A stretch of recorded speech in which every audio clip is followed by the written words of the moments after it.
mar Kenya 2010 nitiere kamoro mane nitiere ng'ikruok kaka ne inyalo puonj jopiny ni tij MCA en ang'o, tij women rep en ang'o, tij senator en ang'o, tij members of parliament en ang'o, tij governor en ang'o, nyaka tij president.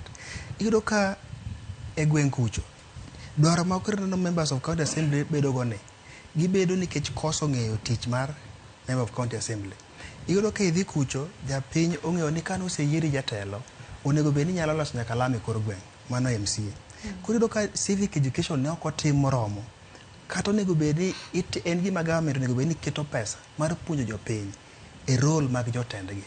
Koro iyudo ka sani member of county assembly en ng'at ma odak gi wich kuot ni jowa kwayowa ma gima to chik onge moteno gik ma gikwayogo. Tadieri king'iyo tich ma MCAs timo to gitimo macho ni 100%. Nikech ka en oversight to gi oversight the executive, ka en representation gi represent jopiny, ka en loso chike to gitimo nade, giloso. Mago gik ma MCA timo 100%. Gima MCA ok nyal timo kaka dwarore en development, nikech chik bende ok oyiene mar timo. Nikech kisomo Constitution of Kenya 2010 under the functions mag MCA iyudo ka development is not one of them. Koro japiny tingeni dwaro ni dhi kunyne pi, dwaro ni dhi gerne class, idhi yudo pesa no kanyi. Koro ema create the need ni wan kaka MCAs we wachung' e lo jowa.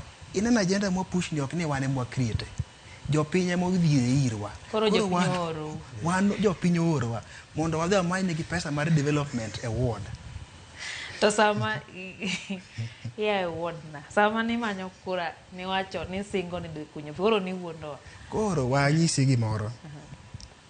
An ne adewo jowa kapok abedo MCA nikech naneno ni nitiere gap. Tiyudo ka pige masekunyo ward na ok akunyo kagole sirikal mar county. En ni adhi out of the way, achako menyo negi e pinje maoko. E gini iyudo ka asetimo pige mang'eny kabisa. Ok nikech nayudo ges, in fact pige maseyudo from county government kang'eny tadiwa adek, almost for within 3 years. To masetimo gin 37 total. Manyaka nadonji asekunyo 18. Koro kamedo gi mar county government mago 21 new water projects manyien. Atimo ma nikech koori gi japiny to kori dhi kwichone. Koro an gima timo basically en kwicho e lo jopiny. E gin kara sani bende wakwicho mondo wayud pesa mar dongruok e loge. Koro mane gima aseyudo katimo. To ka onge tudruok na gi donors gi partners mawuok e pinje maoko, to kawuono dasema kunyo pigedi adek. Ok di wuothe dhi Wambla gi pige adek misekunyo wuod, mano jo Wambla lawi. To kawuono inyalo ni projects mana influence through partners emo local face mar ward. Ka nadonjo ne gin mana pige 4 ma wa drilled. To sani wan gi 38.